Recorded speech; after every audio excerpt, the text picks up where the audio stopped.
Namo Shakyamuni Buddha. So today we continue to discuss about the right speech mm, that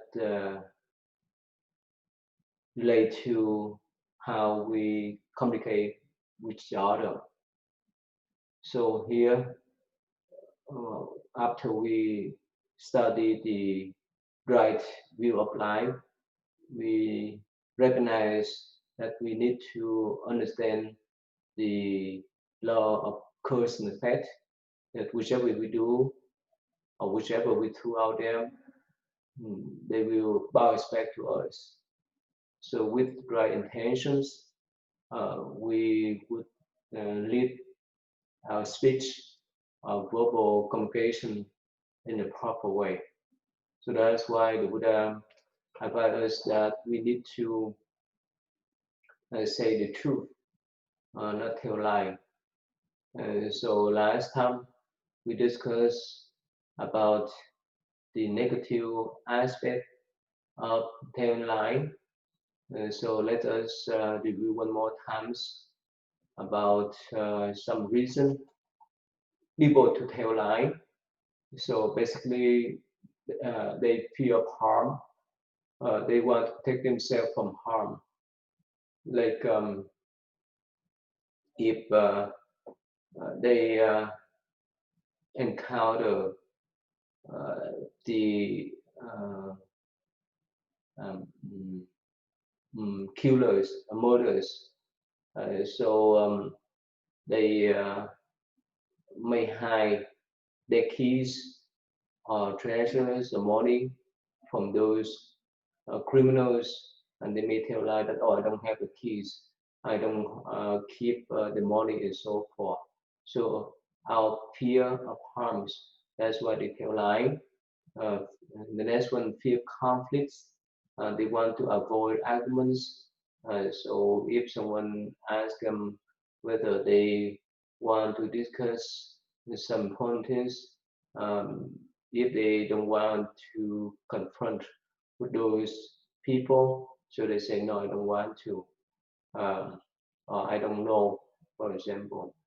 And fear of punishment, especially like the children, if they make mistake, if they drop uh, the laptop, if they fail in the class, they would lie to the parents and are concerned about being punished. Uh, and the next one, the fear of rejection. Someone lie so that they can demand a friend to be popular. So if uh, they have affair with other people, so the spouse would tell like, no, I don't step out of that kind of boundary. Fear of loss again, and they want to keep something close to them, like the properties. That's why they like to the robbers, or someone try to rob them, someone try to cheat them. And the other one is the good reason that they like to make their families, friends feel better, feel safe. So, for example, if we visit our elderly parents or grandparents, we may say, oh, one day you be better, you be healthy again, strong again, and you can go back to live with us, to have the normal life. You can drive around, you can do the shopping and so forth. Actually, that's not the case because they're too old to move around, to drive around. So again, so those are the general reason why people lie. And of course, if it's severe enough, the victim of the lie may feel betrayed or lost the trust in those that tell lie. So that lie, if it's severe, it may damage the relationship, especially between the spouse. parents and children, friends. So lies about the major part of relationship that can bring uh, severe consequences. Um, so again, as Buddhists, we need to um, keep ourselves.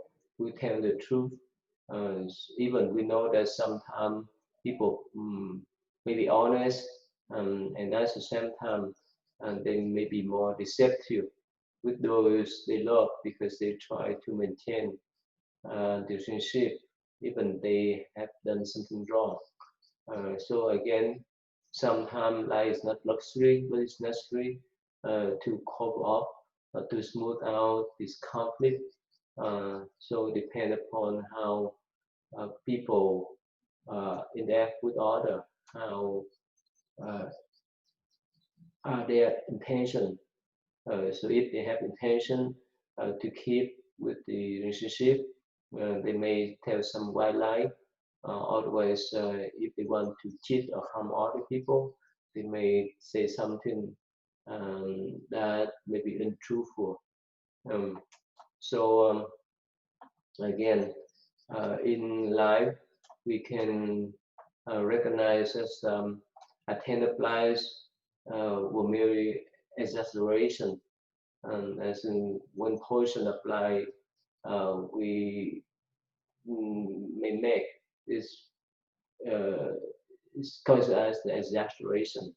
For example, when a student just got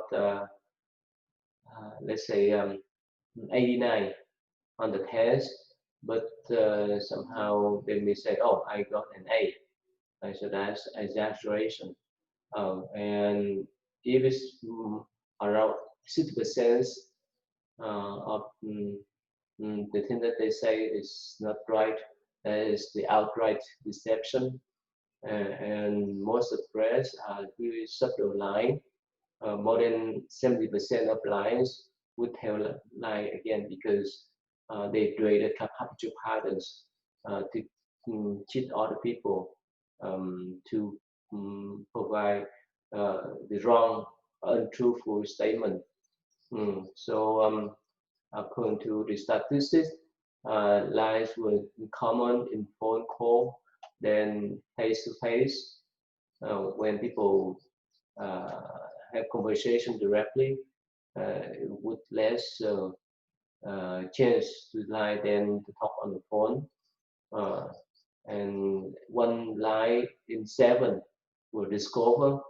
Mm, so that means when 7 times people lie, they may be caught of their lie. So again, lies is part of the fabric of social life. There's some kind of lie may damage relationship and destroy trust, and other may have uh, to smooth out the conflict uh, uh, in the awkward situation to protect ourselves and others. So, but in general, if the lie is so severe, they may consider as the act of aggression as against the victims. So people feel hurt uh, when they do business. It may hurt the companies, it may hurt the shareholders, they may hurt the relationship. So also lie is considered as an act of weakness because the liar um, is not willing to uh, accept responsibilities of telling the truth. So anyway, lie is the lazy way uh, or the selfish way. So again, sometimes because we concerned about people may find the truth, that's why we say lie to cope up that kind of problems situation that show our weakness, that show that we don't take responsibility. of the things that we have done. For example, we may break the laptops, and we may tell lie to our family members that we can't just jump on the table and push it down. So that's like that show that we don't have the strength uh, to accept our responsibility to um, damage, drop that laptop. Mm.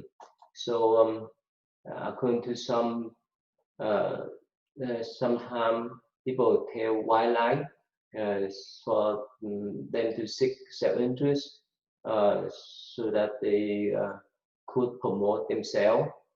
So sometimes white lie may not be hurtful or harmful, but still it may affect you the uh, value of honesty and integrity of other people. Of course, so depend upon each culture, the Western and the Eastern cultures may have different views about wildlife, about how people react with each other when they have that kind of wildlife. And of course, so the consequences of lying may fall into three aspects. The deceiver uh, mm, may think that they are winner, as in the lie may think that they are winner, and the victim may feel violated, may feel cheated. So again, eventually, the lie will lose the trust from victims. So whichever things they mention in the future, uh, they would not be trust anymore. So that's mean that's broken. They have um, broken the trust with each other. So sometimes some wildlife may be acceptable, depend upon the degree or the seriousness of that kind of line. So of course depend upon our intention too. If we uh, have the wildlife, tell wildlife to our children, for example, if they so afraid of darkness, and so we may say, oh, don't worry, God the Buddha will protect you. Um, of course, maybe it be happen, but it's a way for us to comfort them. So again, that kind of wildlife can be justified. Mm. And no matter what, we need to recognize that somehow if we tell white lie so many times, and it may be become um, the habitual patterns of telling lie. And so that's why we need to be careful, especially in the professional work as a lawyer, as doctor, um, as professors and so forth. The patient, the clients, and the student, they trust us. So whenever we tell lie and they find out, we would not gain their trust anymore. So that's why in the professional situation, we need to be careful how we say, how we put ourselves in the verbal conversation, especially if the patient feel betrayed, they would not trust that hospital or doctor anymore to determine the state of their health, or the student if they recognize that the professors cannot be trusted, so they will not take those professors courses anymore. So we have to be careful about what we say. So let me show with you the short video clips about the white lights. For all of you who dress casually. Seriously, I live in Toronto, and often you walk into a place and everyone's real fancy, whereas I, on a good day, look like I tripped over a sale rack at Mark's Work Warehouse. Sure, if I had to model a fashion line, I'm pretty sure it'd be called Stressed Out Dad Looking for His Kids. It turns out to not have any kids. I do have a niece and nephew, though, so I do get to be a practice parent, right? You get to try out strategies with the little ones, and then you hand it back to the owner, and they can fix it. Sure. But I think there's some things I could do well as a parent if I were to be one. For sure, I know I could do ethics way better than my parents' generation, easily. Well, you know, when you were younger, do you remember when your parents first told you that lying was wrong, and you grasped that as a concept? Remember a few days later when you saw your parents just straight up lie right in front of your face after telling you that? For me, it was a sales call. My mom's like, no, this is not the Davidson residence, and then hung up the phone right in front of me. And I'm just standing there like, hey, you just did the thing that you told me to never do. And that's when your parents always come back at you with a weird excuse for that. They're like, oh, honey, that there? Oh, that was just a white lie. That's what that was. Oh, yeah, white lies are these teeny tiny little lies that adults tell children and some other adults when the truth is too complicated or time consuming. Yeah. And I got that concept as a kid. I get the concept of white lies, little lies that we always tell. You know, you've told them my phone is dying to your loved one. You've told them, you know, I'll never drink again. You've told it to yourself. Sure, I get the concept of white lies, but what I didn't like was that all these lies are called white. These lies are multicultural. At the very least, everybody tells these lies. That did get me thinking, though. What then are historically, specifically, white lies? Oh, where do I start, huh?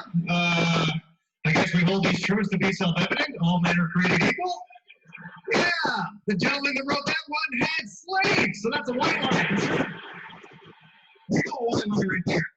Here in Canada, we got here, people are already here. We're like, hi, nice to meet you. Let's teach you about land ownership. Some for you, some for us. Fair is fair. Unless there's some natural resources, then takesies, backsies, white lie, for sure. That's specifically a white lie. It made me realize white lies aren't small. They are kind of huge, actually. Some of the biggest lies that have ever been told. White lies aren't small. White lies aren't harmless. White lies matter.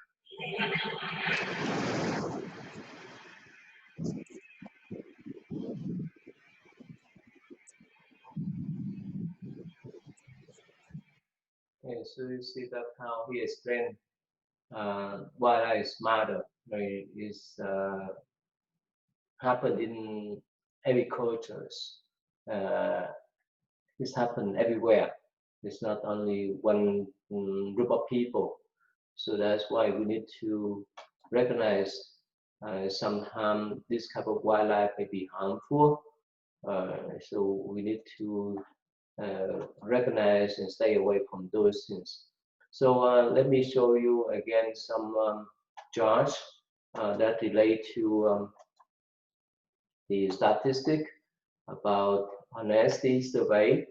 So they made this survey in 2008. Be honest about your life for about 200 people, 50% of men and 50% of male, male and female, age range between 18 to 50, with various education, occupation. So they made this cover survey. So they put the main objectives. How good are people at lying? What group of people do you think are better lying?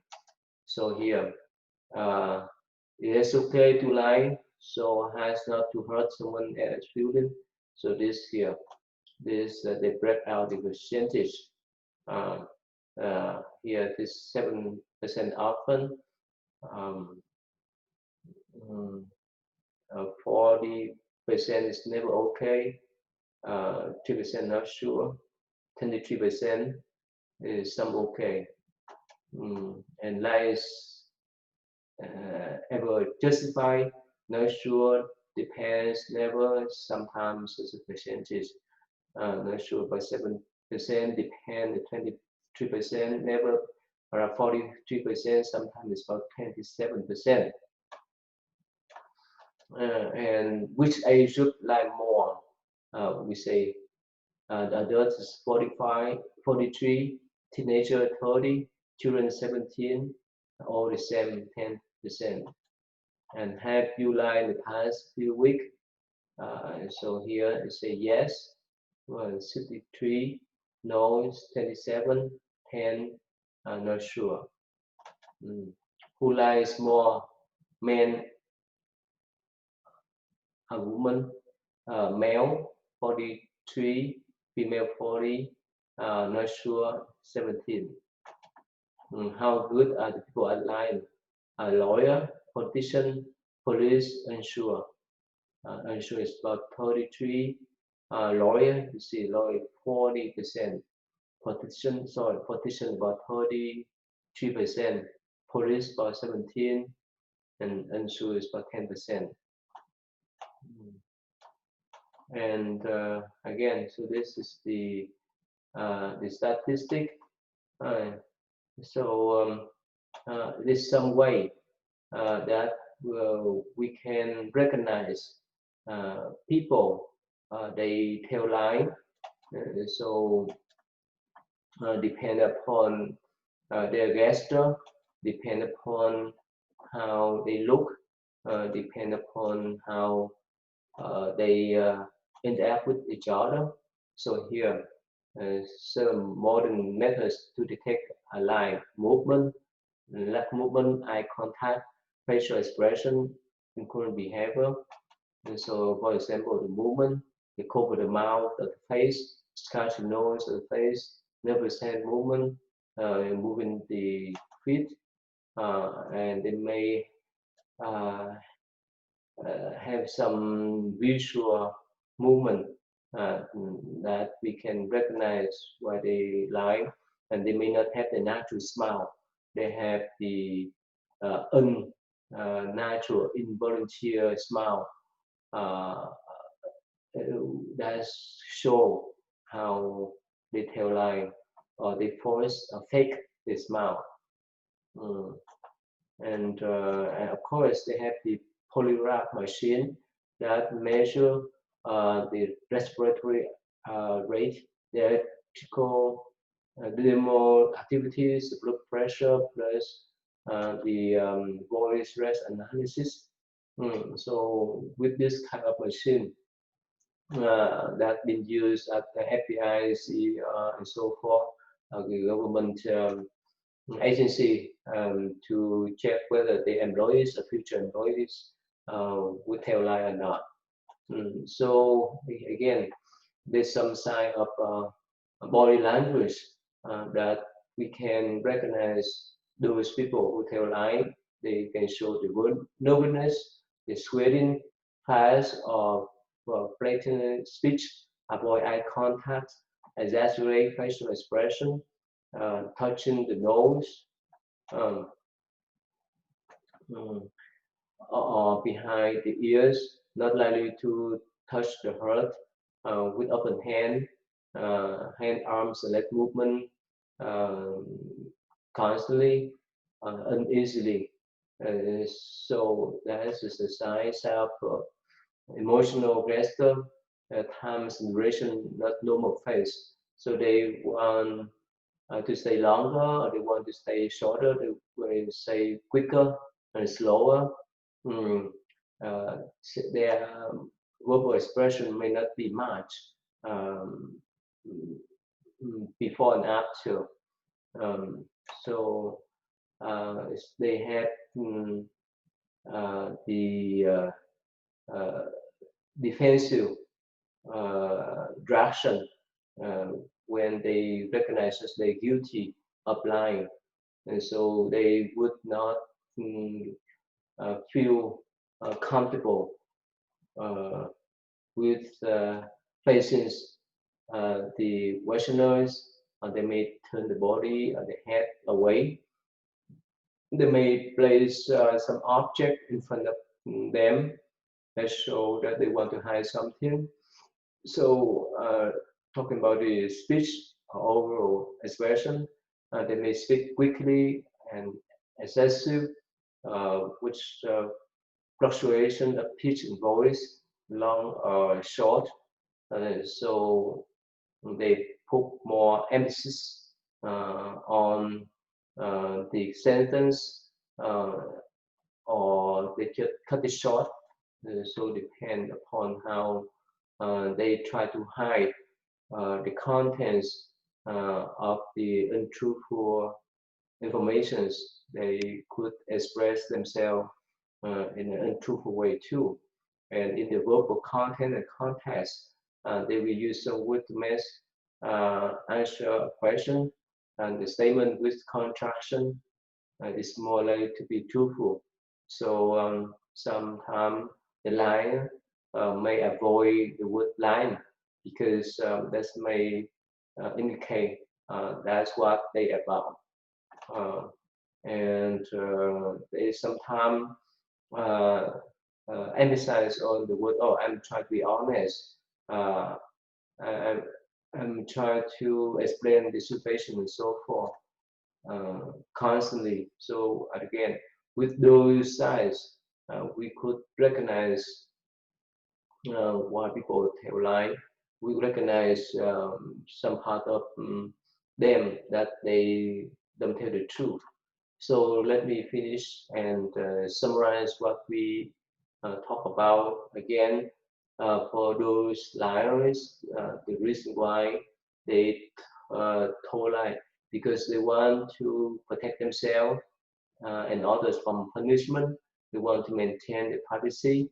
They want to protect themselves from physical harms. They want to obtain the reward. They want to avoid the punishment. They want to exercise the power over other people. They want to get out of the earthquake situation to smooth out the conflict. They want to win the admiration from others, and they want to avoid embarrassment. So those are the general reason why people tell lie. So again, in Buddhism, um, no matter what, we need to tell the truth. Of course, in some situations, it's better not to talk if we think that we cannot express uh, in a truthful way. So that's why I say that speak uh, rightfully as Dharma and remain silently as Dharma. That means if we talk, we need to tell the truth, to talk about the truth, not to twist around, not to manipulate the situation, not to exaggerate the situations. Whichever thing happen, we can explain. And if there's some cases that help us to say, it's better to remain silent. For example, in the Buddha case, one day while he was sitting, and this one deer running approached him uh, to the forest. And so later on, in few minutes, a hunter uh, mm, rushed to uh, that place and met the Buddha. And the hunter asked the Buddha whether he had seen the deer or not. So Buddha just remained silent. And so again, if he said the truth, oh, that direction for the deer get run away, so that hunter would follow that direction to hunt out the deer. So by remaining silent, the Buddha avoid to tell the lie, plus to protect the deer that not been killed or hunted by the hunter. So again, depend upon how we interact with other people, and it's most importantly depend upon our intention. We have good intentions, we would help other people. And this is several stories of parables in the Mahayana Buddhist Sutra, like the Lotus Sutra. This one parable He said that this one father's he recognized that his children were playing the fire house. The house was burned down, but the children they enjoy the times of playing inside there. So out of compassion, so these fathers told the children, why don't you guys get out of the house? I have three types of cards for you to enjoy. The ox card, the deer cards, and the sheep card. So because of curiosity, the children rush out the house, and but the fathers gave them the ox card, the most beautiful cards. Of course, there is the experience means that Buddha want to get his children out of the house of uh, mm, the three words of the burning house. So in his view, the word of desire of the form and formless realms was considered as the house, the burning house. So he can provide people some techniques, paths to attain enlightenment, to get out of the birth cycle. That he use some experience mean to tell them to get out of this burning house. This does mean that you tell lie. And in other instance too, he one day left the house for another country.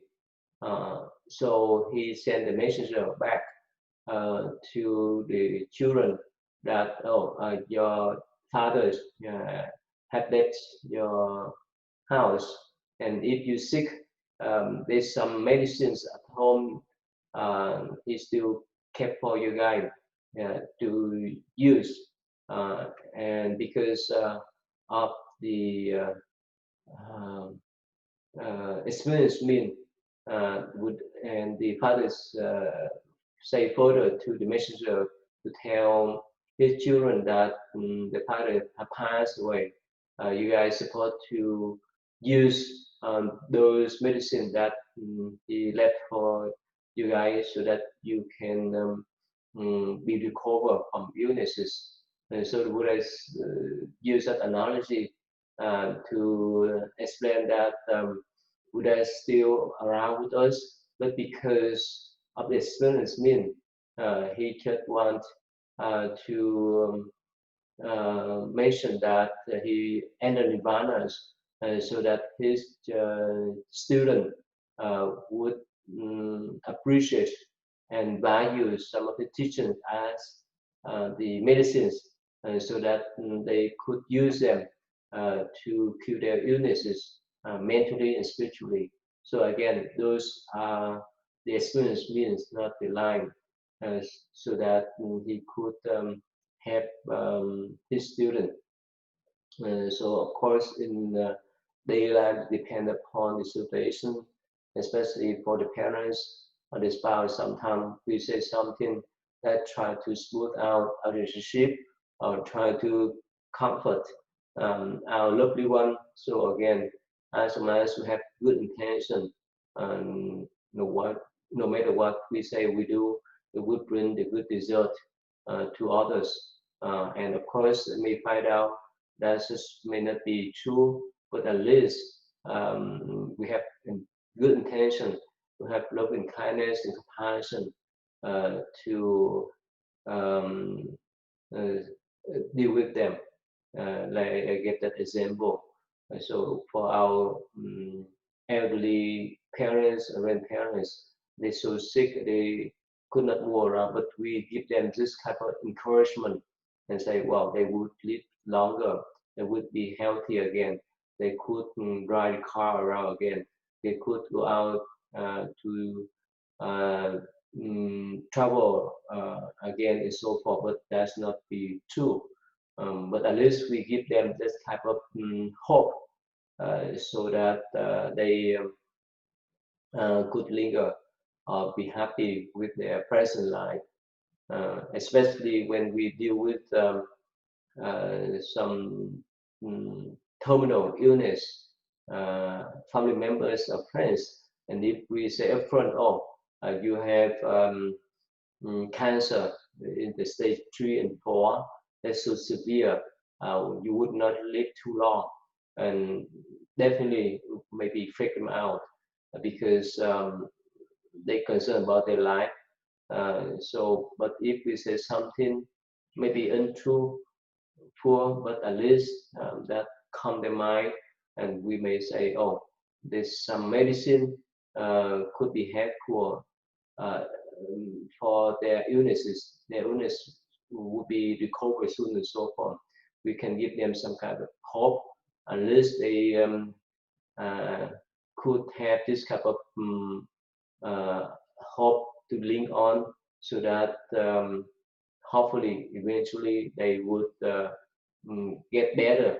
But at least we would not give them any kind of fear about the reality that have to face, especially with the uh, uh, terminal illness, this uncurable illness.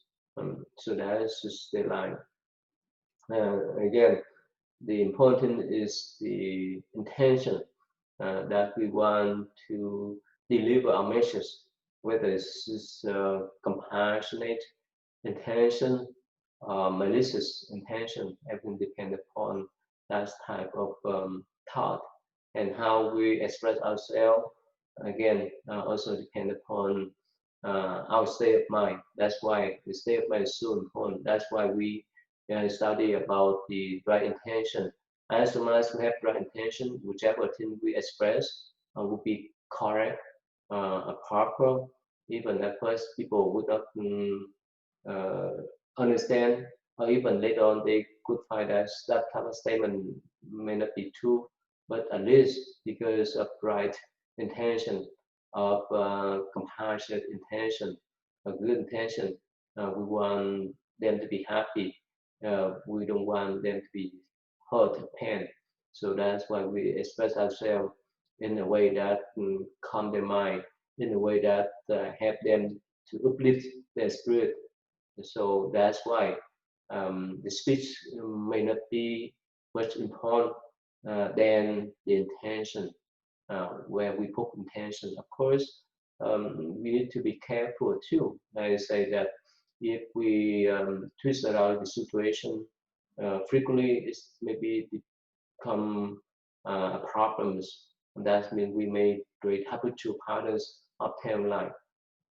So these are the life that we need to consider. Again, the important is to recognize our state of mind, our intention, and depend upon the situation, we will uh, move around, be flexible with how we put in word, with how we express ourselves verbally.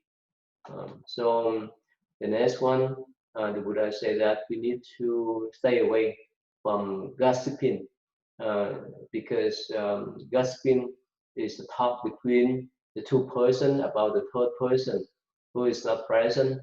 About the mother says that the absent person would not like uh, to have broadcasting. It means, let's say we talk with person A about the person B problems. Definitely, person B would not like to reveal um, their problems. So that's called gossiping. And gossiping may relate to the subject of sex, money, divorce, family, moral transgression, addiction. Um, so and gossiping happen in every culture and everywhere. It's not limited to the West or the East, uh, um, any race, but it's happened everywhere. Uh, and the gossiping may be considered as rumor that may uh, have some negative effect to other people. Uh, so we need to be careful. So again, we can ask ourselves why people gossiping. So probably some reason like they want to make the revenge, to talk about how people mistake, how people shortcoming. So to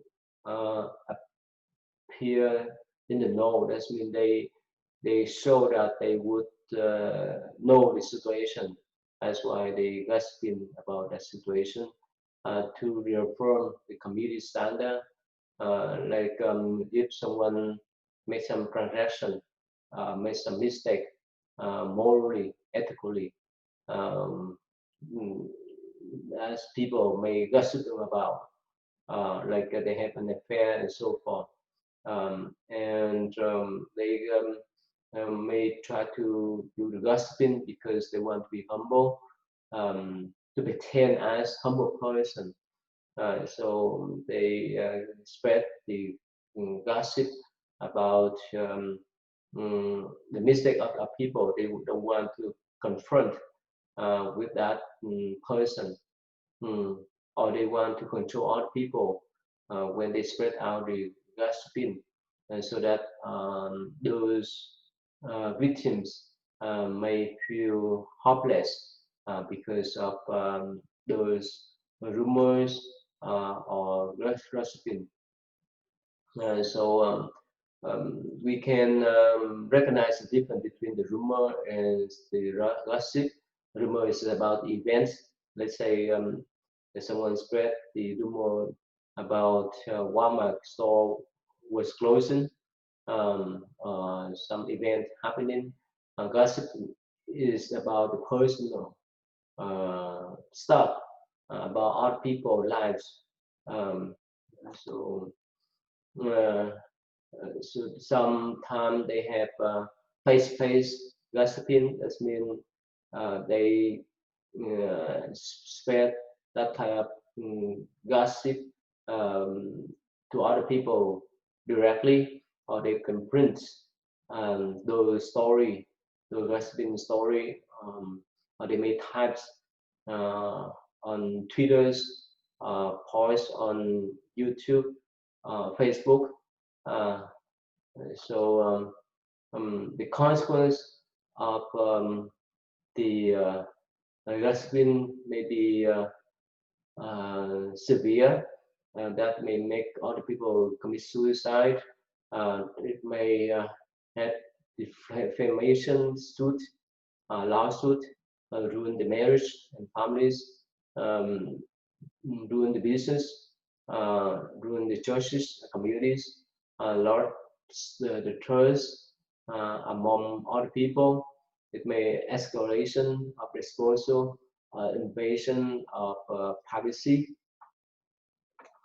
So that's why all religion uh, encourage prohibit gossiping. Uh, so again, in common sense, that we need to recognize how dangerous, harmful the gossip are, so that we would not encourage other people to spread those gossip. We need to defend our friends or victims of those gossiping. We don't pass those gossip around. We need to check whether those gossip are true or not. We could follow the golden rule, that if we don't want people to gossip about us, we're not supposed to spread the rumor, gossiping about others. So that's why we need to recognize the importance of stay away from gossiping. So let me show you a short video clips about the dangers of gossiping.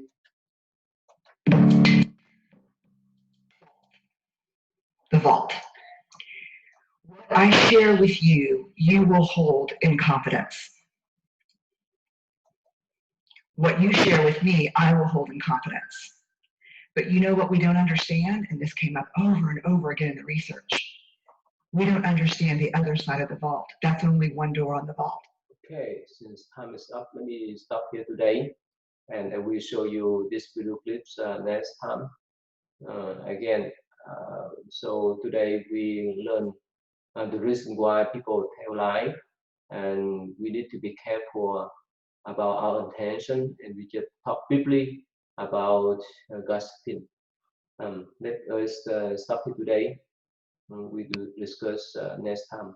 Namo Shakyamuni Buddha.